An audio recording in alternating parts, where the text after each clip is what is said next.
아멘 할 뻔했어요. 귀한 찬양 감사합니다. 오늘은 마가복음 12장 28절에서 34절의 말씀으로 하나님을 영화롭게 하는 순종, 이런 제목으로 은혜를 나누고자 합니다. 오늘 본문은 그리스도인이 지켜야 될 계명입니다.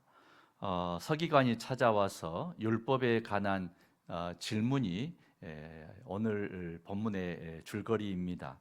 당시 랍비들은 율법을 실생활에 구체적으로 적용을 하려면 어떻게 할까 하면서 아주 세밀한 조항들을 많이 만들었어요.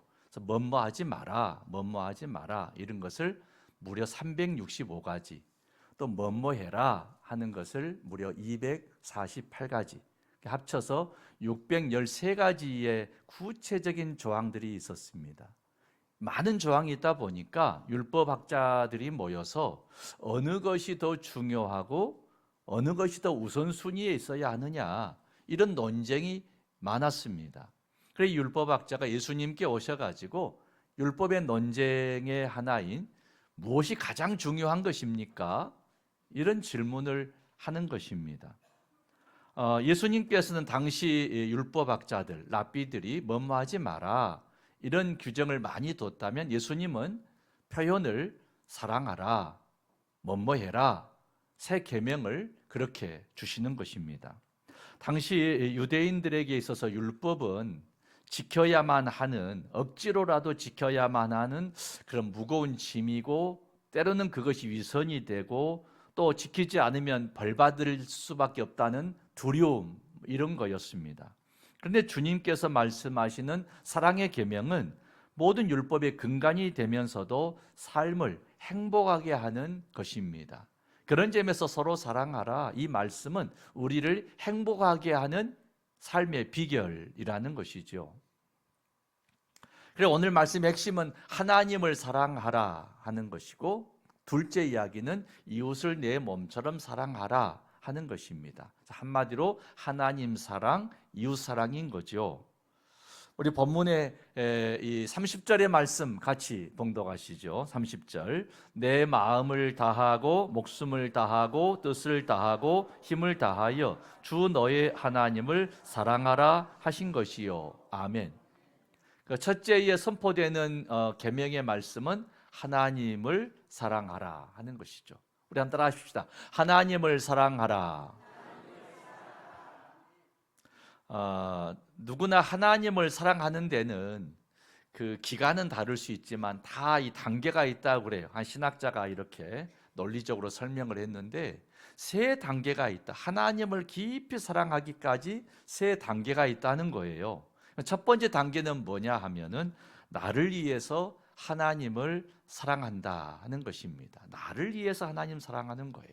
바꾸어 말하면은 나 자신을 위해서 교회 나오는 것입니다. 나 자신을 위해서 예배 드리는 것이죠. 처음 교회에 나온 사람은 대부분 자기 자신을 위해서 이렇게 하나님을 사랑합니다. 몸과 마음이 힘들고 애로울 때, 삶에 지친 사람은 하나님께 나와서 평안을 얻기를 구하지요. 질병으로 고통받는 사람은 하나님께 나와서 질병이 치유되는 기적이 있기를 원합니다. 또 인생에 큰 슬픔 당한 사람은 하나님께 나와서 위로받기를 원하는 거죠. 어떤 사람은 교회에서 좋은 친구도 사귀고 여가 활동을 함께 하기를 원하는 또 그런 마음도 있습니다. 또는 가정과 직장의 문제, 경제적인 문제, 인간관계의 문제 등 인생의 문제에 하나님의 도움받기를 원하는 그런 마음이 있습니다. 왜냐하면 모든 사람은 인생길을 걸을 때 수고하고 무거운 인생의 짐을 지고 있기 때문입니다. 꽃피는 날에도 그 나무에 그림자가 진다는 말처럼 이 시간 예배 드릴 때 기쁘고 즐겁고 참으로 모든 것 형통한 성도도 계시지만 그런 날에도 인생에 그늘진 마음이 있는 분이 계신다는 거죠. 이게 인생 아니겠습니까? 그래서 주님도 아셔요. 그래 이렇게 말씀하세요. 수고하고 무거운 짐진 자들아 다 내게로 오라. 내가 너희를 쉬게 하리라. 이렇게 말씀하시지 않아요? 주님이 우리의 인생길의 수고로움과 인생의 무거운 짐을 아시기 때문에 이렇게 초청하셔요. 내게로 오라고 하십니다. 이 말씀은 우리가 어떤 동기로 교회에 다니고 있고 또 교회 처음 나왔든지 간에 하나님은 우리의 심정을, 마음을 다 이해하시고 우리 필요도 알고 계시고 우리를 참으로 사랑하신다 하는 말씀입니다. 하나님은 여러분의 마음을 알고 계실까요? 여러분의 심정을 이해해 주실까요? 아신다는 거죠. 그래서 수고하고 무거운 짐진 자들아 다 내게로 오라고 초청하시는 것입니다. 하나님은 사랑의 하나님이시기 때문입니다. 다만 우리의 신앙이 항상 그런 신앙에만 머물러 있으면 안 되죠. 어린아이와 같은 단계에 계속 머물러 있으면 부모의 근심거리가 되지 않겠습니까? 마땅히 아이가 태어나면 자라듯이 우리가 처음 교회에 나오고 처음 하나님을 알고 처음 내가 예수님께 기도하는 내용은 그런 마음일지라도 뭔가 세월이 가고 한 해 한 해 우리의 신앙은 성장하고 성숙해져 가야 할 줄로 믿습니다. 그게 두 번째 단계예요. 하나님을 너무나 사랑하기 때문에 하나님을 사랑하는 거예요. 하나님 때문에 하나님 사랑한 것이죠. 어린아이가 젖을 먹다가 장성하면은 좀 딱딱하고 단단한 음식을 먹는 것처럼 우리 신앙도 그렇게 자라야 합니다. 모든 그리스도인은 자신의 과거와 현재와 미래에 대해서 변함없이 우리를 사랑하시는 하나님의 사랑을 깨닫게 될 때 신앙이 성장하게 되어져요. 성숙한 신앙이 되는 것입니다. 하나님의 사랑을 깨닫지 못하면 항상 철없는 신앙이 되죠. 자녀들이 철들을 때 부모가 나를 위해 이렇게 희생하는구나 알게 되잖아요. 그러니까 하나님의 사랑을 깊이 깨달을 때 비로소 성숙한 신앙으로 자라게 된다니까요. 우리의 지난 날의 과거와 그리고 현재와 미래의 주님은 어떻게 우리를 사랑하십니까? 우리가 그리스도로 살 때 과거는 이런 거죠. 우리가 마음에 예수님을 영접하고 십자가의 보혈의 공로로 제사함을 받고 하나님의 자녀가 되었잖아요. 그러니까 하나님과 사이에 깨어졌던 관계가 회복이 되어지고 화해가 되어졌잖아요. 그 은총 우리는 과거에 이미 다 얻었어요. 그래 그리스도인으로 살고 있잖아요. 우린 과거에 다 하나님의 사랑을 받은 존재들이라는 사실을 잊지 마시기를 바랍니다. 현재는 어떻습니까? 매일매일 하나님의 주시는 은혜 가운데 은혜를 누리면서 살고 있잖아요. 우리가 내일을 걱정하는 거지 오늘을 생각해 보면 오늘에 받은 은혜가 이미 있어요. 이미 오늘 내가 은혜 가운데 살고 있어요. 건강 주셨기 때문에 이곳에 앉아 있고요. 주님께서 은총 주셨기 때문에 찬송 부르고요. 기도하고요. 우리가 주님 앞에 이렇게 은혜를 누리고 있는 것입니다. 미래의 소망은 무엇입니까? 그리스도인들이 누릴 미래의 소망은 죽음이 찾아온다 할지라도 소망 가운데 살게 됩니다. 영원한 천국이 있고요. 부활 영생의 복이 약속되어 있습니다. 이게 장차 우리가 누릴 그리스도인의 미래의 은혜거든요. 이처럼 우리가 지난 과거에 그리고 오늘 그리고 장차 우리는 하나님의 이런 놀라운 사랑, 변치 않는 사랑, 넘치게 부어주시는 사랑을 우리는 이미 받았고 지금 누리고 있고 앞으로도 얻게 될 줄로 믿습니다. 이 사랑을 깨닫게 될 때 신앙에 철이 들어서 하나님 감사합니다. 모든 것이 하나님의 은혜입니다 하고 비로소 하나님을 깊이 있게 사랑하게 되어져요. 우리가 왜 하나님께 예배드리고 찬송과 기도를 드리고 애물을 드리고 봉사하고 섬기고 살아갑니까? 세상 사람들은 내 마음을 몰라줘도 하나님께서 나를 아신다는 거예요. 그리고 나를 사랑해 주셨어요. 은혜 주셨어요. 넘치도록 주셨어요. 우리는 그런 사랑의 추억이 있고요. 지금도 그 은혜를 누리고 있고요. 또 누릴 것을 우리는 믿고 있어요. 그래서 우리는 기쁘게 예배 드리는 것입니다. 남이 알지 못하는 하나님과의 은밀한 놀라운 사랑의 비밀이 우리 속에 있는 것입니다. 세상 사람은 날 몰라줘도 하나님은 나를 아십니다. 그 마음이 깃들면요 하나님을 너무너무 사랑하게 돼서 예배를 드리게 되고 찬송을 드리게 되고 섬기고 봉사하게 되는 것입니다. 33절 상반절의 말씀 우리 같이 봉독하죠. 또 마음을 다하고 지혜를 다하고 힘을 다하여 하나님을 사랑하는 것과 아멘. 성도 여러분, 하나님을 사랑할 때 마음을 다하고 지혜를 다하고 힘을 다해서 사랑하시기 바랍니다. 세상 사람은 날 몰라줘도, 때로는 주의 종이 여러분의 마음을 몰라줘도, 참으로 교회에서 누가 내 마음을 몰라줘도 하나님은 여러분의 마음을 아시잖아요. 아멘이세요? 이전보다 더욱더 주님을 깊이 사랑하고 뜨겁게 사랑하는 여러분 되시기를 주의 이름으로 축원합니다. 그런데 이 말씀을 들을 때 이 시간 하나님을 더욱더 사랑해야 합니다, 이런 말씀이 부담이 되고 참 어려운 마음이 드는 분이 계십니까? 실은 성경에 보니까 예수님이 부른 베드로를 비롯한 그 제자들도, 베드로, 안드레, 야고보 그 제자들도 주님의 사랑을 그렇게 많이 받고 처음 제자들이 되었지만 그들도 주님을 사랑하는 삶이 부담스러웠더라고요. 힘들었더라고요. 그래서 넘어졌고요, 실족했고요, 실패한 적들이 다 있어요. 아, 이게 사람의 삶이구나. 왜 그랬을까요? 베드로가요, 성령 충만을 받지 못했을 때에는 너도 저와 한패다 할 때 나 저 예수 모른다고 3번씩이나 부인해 버리더라고요. 주님을 사랑하는 것 쉽지 않았어요. 모른다고 부인했어요.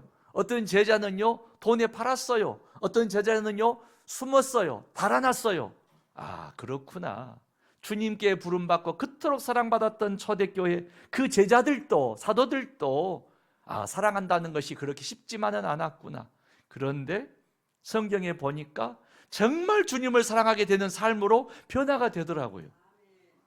사도행전에 보니까 성령 충만 받게 되니까 변했어요. 성령 충만 받게 되니까 목숨도 아끼지 아니하고 주님을 사랑하게 되더라고요. 에베소서 5장 18절 하반절에 이런 말씀이 나와요. 같이 봉독하죠. 오직 성령으로 충만함을 받으라. 아멘. 하나님을 위한 하나님의 사랑, 하나님 때문에 예배하고 섬기고 봉사하고 이게 부담스러울 때가 있으십니까? 그럴 수 있어요. 제자들도 그러더라고요. 근데 성령 충만 받으니까 이겨내게 되더라고요. 성령 충만 받으시기를 축원합니다. 예수님의 수제자였던 베드로도 성령 충만 받고 나서야 온전히 예수님을 사랑하게 됩니다. 성령 충만 받고 하나님의 영광을 위해서 목숨까지도 두려워하지 아니하고 헌신하더라고요. 성령 충만함을 받아야 이전보다 더 주님을 사랑할 수 있고 주님의 몸된 교회를 더욱더 사랑할 수가 있는 거죠. 성령 충만 받으십시다. 그래서 하나님 때문에 우리 예수 믿으십시다. 하나님 때문에 교회에 나오고 하나님 때문에 기도하고, 할렐루야. 신앙이 이렇게 성장하기를 바랍니다. 그런데 신앙의 3번째의 높은 차원의 단계는 뭐냐면은 하나님을 너무나 사랑하기 때문에 나를 사랑하는 거예요. 이게 무슨 말이에요? 처음 교회 나올 때 나를 사랑해서 하나님 믿는다고 했는데 영적으로 깨닫고 보니까 하나님을 너무너무 사랑해서 내가 소중한 존재구나, 이걸 알게 된다는 거예요. 왜냐하면 하나님께서는 내 생명을 너무나 소중하게 여기셔서 하나밖에 없는 독생자의 아들 예수를 십자가에 내어줄 정도로 사랑하셨잖아요. 나는 그 소중한 존재잖아요. 나를 아낄 줄 알아야 돼요. 여러분, 부모의 마음은 어떤 마음입니까? 자녀가 건강하고 자녀가 잘 되고 복되고 형통하기를 바라는 게 부모 마음 아닙니까? 영의 부모 되시는 하나님께서 자녀된 우리를 향한 기대가 그렇습니다. 아무개야 잘 되라. 아무개야 건강해라. 아무개야 네 삶이 형통해라. 복되고 복되라. 나는 너를 위해서 그렇게 마음 먹고 그렇게 복되게 되기를 원한다. 이게 하나님 아버지가 우리를 향하신 사랑인 줄로 믿습니다. 여러분을 결코 함부로 하지 마십시오. 자긍심을 가지십시오. 자존감을 높이십시오. 여러분의 생명은 천하보다 귀한 하나님의 자녀의 생명입니다. 여러분을 귀하게 여겨야 되는 거죠. 그러고 보니까 그렇구나. 처음에 내가 예수 믿을 때는 나를 너무 사랑해서 잘 되자고 교회 다녔는데 깨닫고 나니까 하나님이 너무너무 좋아서 교회 나오고 예배드리고 하나님을 섬겼는데 더 알고 보니까 내가 소중하구나. 내가 잘 돼야, 내가 열심히 해야, 내가 복돼야 하나님께 영광이 돌려지고 하나님이 기뻐하시겠구나. 삶의 자리에서 열심히 사십시오. 삶의 자리에서 열매 맺으십시오. 삶의 형통하십시오. 복되고 복되십시오. 하나님 앞에 햅시바 기쁨이 되는 자가 되시기를 축원합니다. 이제 오늘의 두 번째 말씀은 이웃을 사랑하라 하는 것이지요. 우리가 따라하십시다. 이웃을 사랑하라. 이웃이란 것은 내 몸 벗어나면 다 이웃이라고 그러잖아요. 부모, 형제, 부부간에도 친척, 친구도 다 이웃이지요. 내 몸 벗어나면 다 이웃입니다. 어떻게 그런 이웃을 사랑할 수 있습니까? 사랑을 생각해 보니까 이번 한 주간 내내 사랑하고 산다는 게 뭘까 참 많이 묵상해 봤습니다. 사랑에는요, 본능적인 사랑이 있고 의무적인 사랑이 있는 것 같아요.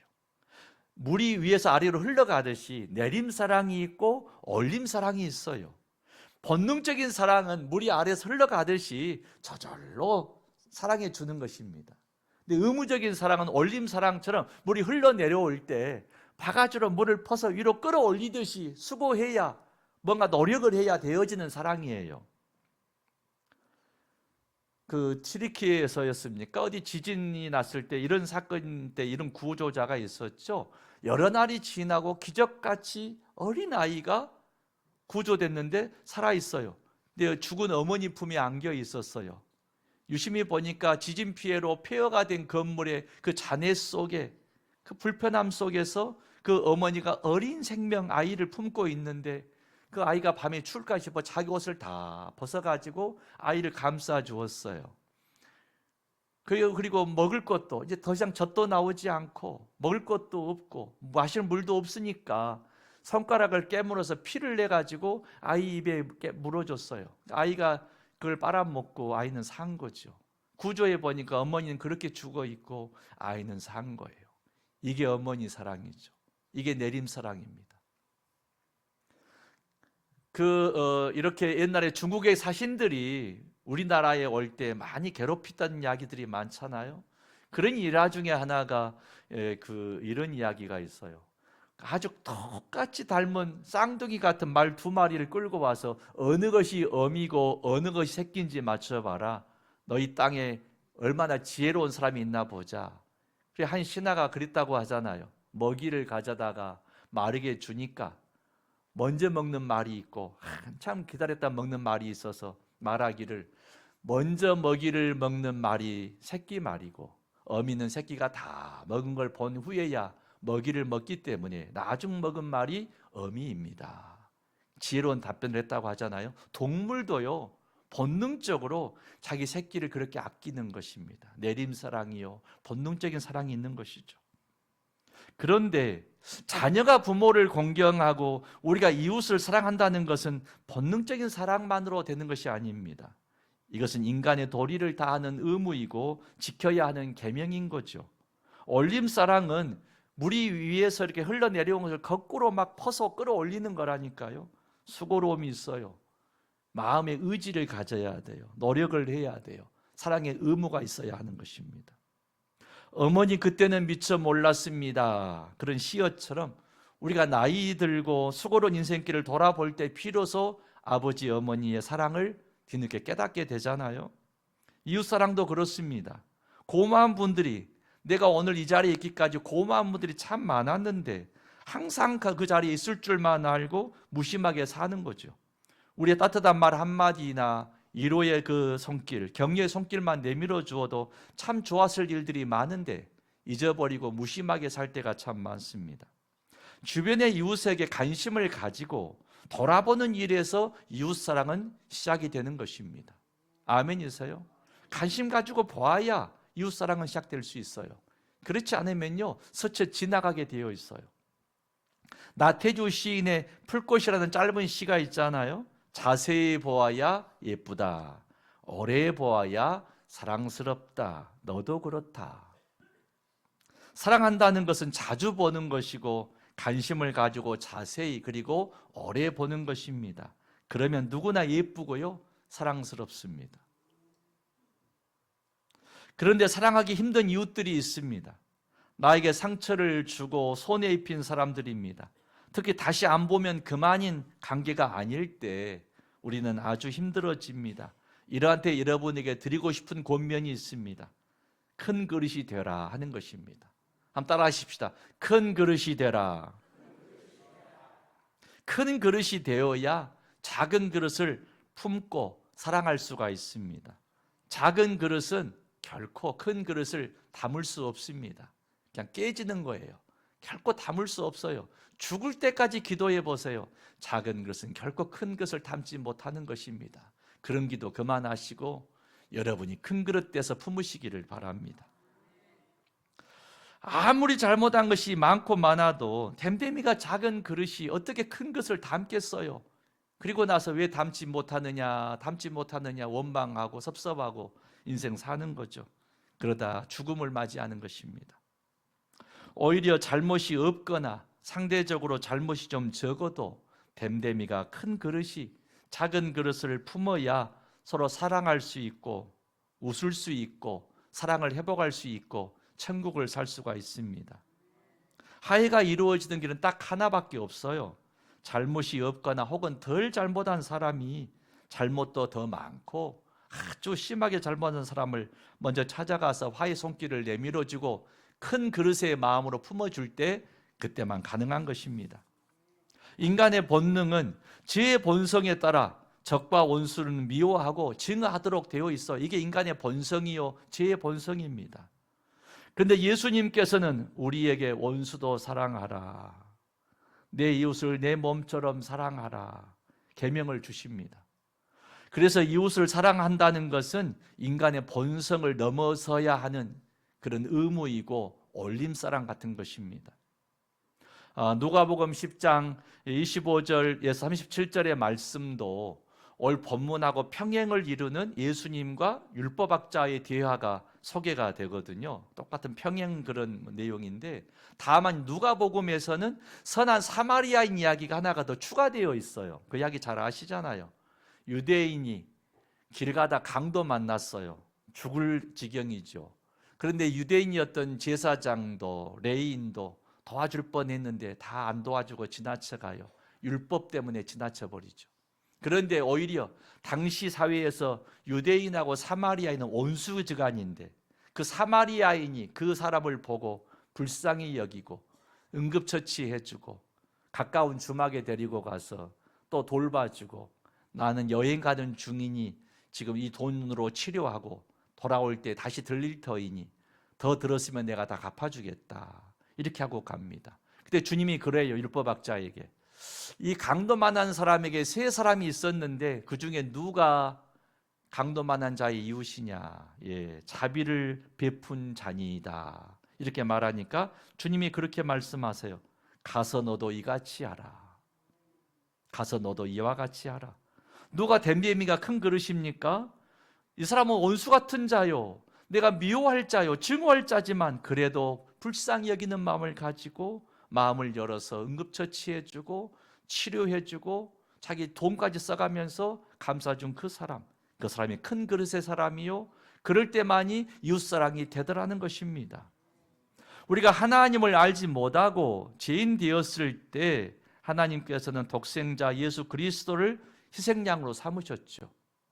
우리가 의로울 때가 아니고 우리가 죄 가운데 있을 때 독생자의 아들 십자가 희생양으로 삼으셔서 우리 죄를 다 없다고 용서해 주시고 덮어줘 버리시고 대속해 주셨습니다. 그리고 이를 믿는 사람은 하나님의 자녀 삼아 주셨고 부활 영생의 복도 주셨고 영원한 천국을 주겠다고 약속하셨습니다. 자비를 베풀어 주신 것이죠. 내가 너희에게 자비를 베풀어 준 것처럼 너희도 그렇게 자비를 베풀고 가서 그렇게 하여라 말씀하십니다. 우리는 주님 앞에 사랑에 빚진 자죠. 이 시간 우리 누구도 하나님의 사랑에 빚지지 않은 사람은 없습니다. 그렇지 않고 구원받을 자도 없기 때문입니다. 다 사랑의 빚을 졌습니다. 너도 이렇게 용서하고 사랑하고 큰 그릇 되어 작은 것을 품어주어라 이 말씀. 그런데 우리가 살면서 이렇게 살기를 바라는 마음이 있는데 실제 우리 생활을 해보면 그게 잘 되던가요? 쉽지 않잖아요. 마음은 먹지만 잘 안 되고 또 뭔가 이렇게 넘어지기도 하고 그렇게 되지 않습니까? 우리는 이때에 어떻게 이 답을 찾아야 하겠습니까? 여러분 성경에 답이 있는 줄로 믿습니다. 예수님께서 공생애 동안에 매일매일 수많은 사람들에게 공생애 3대 사역 하셨잖아요. 천국의 복음을 전파하시고 천국의 복음을 가르치시고 병든 자를 고치시고 회복해 주시는 일을 매일매일 하셨잖아요. 얼마나 피곤하셨든지 제자들이 갈릴리 바다를 건너갈 때 배가 뒤집힐 정도로 요동을 쳐서 제자들이 주님 주무십니까? 배가 뒤집힐 정도로 죽을 지경입니다. 근데 주님은 고온하게 주무셨다고 성경에 여러 번 나오잖아요. 얼마나 피곤하셨으면 배가 뒤집힐 정도로 요동치는데 그렇게 단잠을 주무셨을까 생각하게 한단 말이에요. 예수님은 어떻게 그 마음에 사랑의 힘이 있었기에 그렇게 사랑하고 또 사랑하고도 지치지 않고 사랑하실 수 있었을까? 그 비결은 뭐냐 이거예요. 우리 주님은 성경에 보니까 때로 새벽 미명에 때로는 한밤중에 주의 동산에 가셔서 기도하셨더라고요. 기도하니까 하나님의 그 놀라우신 사랑이 주님의 마음에 가득 채워진 거예요. 여러분 저수지의 물이 넘실거리면 모내기철에 물이 흘러줘도 끄떡 없어요. 근데 가뭄때의 저수지가 그냥 물을 흘려주고 나면 바닥이 쩍쩍 갈라져서 거북이등 되잖아요. 더 이상 줄 것이 없어요.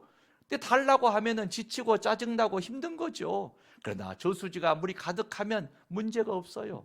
우리의 영적인 저수지에, 우리 심령의 영적인 저수지에 주님의 사랑이 채워져야만 사랑은 주고 또 주어도 지치지 않고 사랑하게 될 줄로 믿습니다.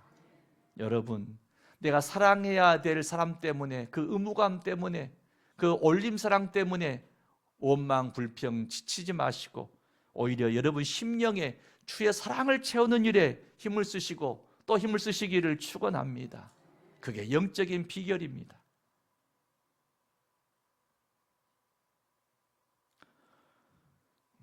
이웃을 사랑한다고 할 때 양파울 저울처럼 내가 너에게 하나를 주면 너도 하나 주고 둘 주면 둘 주고 이렇게 되면 좋잖아요. 그런데 그런 법이 없어요. 부부 사이도 어느 한쪽을 더 양보해주고 더 배려하고 섬겨줘야 부부관계가 유지가 돼요. 친구도 마찬가지예요. 친구도 하나 주면 하나 받는 게 아니고요, 누군가가 더 양보하고 더 손해보고 더 베풀어 줘야 친구도 유지가 되는 거예요.